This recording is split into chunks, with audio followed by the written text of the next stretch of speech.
You're looking at the investment property I purchased in 2011 for $72,000. It's a 1,086 square foot, 3-bedroom, 1-bath house that was built in 1965. However, this property took on 3 foot of water during the 2024 hurricane season. Its location in South Tampa makes it an ideal investment property, which has served well over the years due to its proximity to MacDill Air Force Base. Owning this house free and clear, the equity in the home has served us well. Now that this home is flooded, what are the next steps as an investor? One issue is that this home sits at the bottom of a peninsula surrounded by water. Sitting at a low 4 foot in elevation above sea level, it has a strong chance of flooding again. In fact, it almost flooded twice in 2024. Here are the options for recovering our investment. As a licensed Florida contractor, my financial decision on this piece of property might surprise you.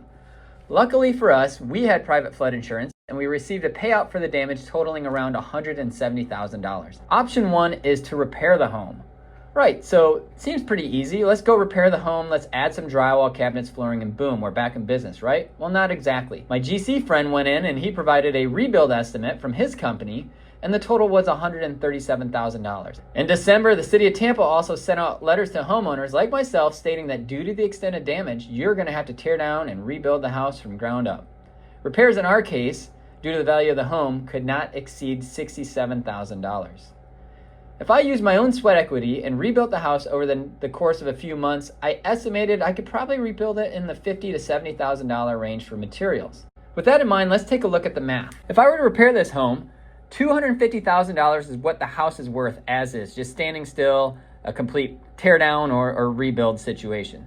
If I take my $170,000 check and I combine that with the value of the land, I've got about $420,000 in equity, so to speak, or value of the home sitting there waiting for me. If I chose to spend a few months to fix it and I spend $70,000, which probably won't even be enough to repair it, we're looking at a value of about $350,000. That exceeds what I would imagine this house would sell for. I think now post-flood, I'd be lucky to get $315,000, $320,000 for the house. Especially knowing that it's a flooded house, it may not even get that. The next option, option 2, is selling it as is. Selling it as is, the land value of this place would be still worth $250,000. I'd still get my $170,000 check in the bank, and I have $420,000 in value or equity.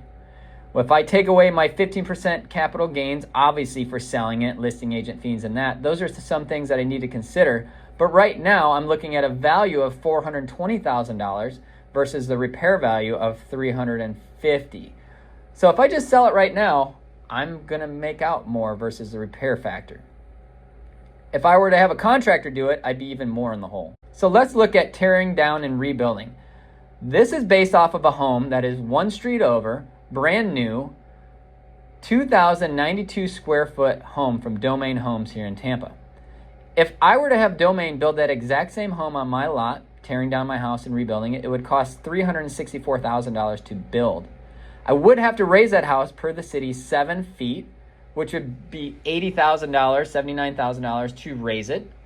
So I'm looking at about $443,000 to build it. Now there is word on the street that raising may actually go up to 15 feet. I don't know if I'm going to be able to sell a house or get renters in a house that want to climb 15 feet of stairs into a home. 7 feet is crazy enough. So I'm not really sure. Also, if that's going to be $80,000 to raise it 7 foot, is it going to be $160,000 to raise it 14, 15 foot? Most likely. So if I take that $443,000 to build it, I subtract $170,000 from insurance, I've got $273,000 invested. Hey, that's not too bad. If I go to sell it, I might be all right because this same home is selling for $700,000. If I were to sell this $700,000 home for the $273,000 I have invested, I would make $427,000. That is only $7,000 more than if I just sold it where it is right now. And that's not factoring all the issues with the city or all the other issues I may run into. So $7,000 is not worth the headache. So let's look at renting the new home. A $273,000 mortgage might get me a $2,000 a month payment. If I were to rent it for about $3,000, we've got about $1,000 cash flow. That's pretty good. It's still $800 less than the pre-flooded value, but I have a brand new home.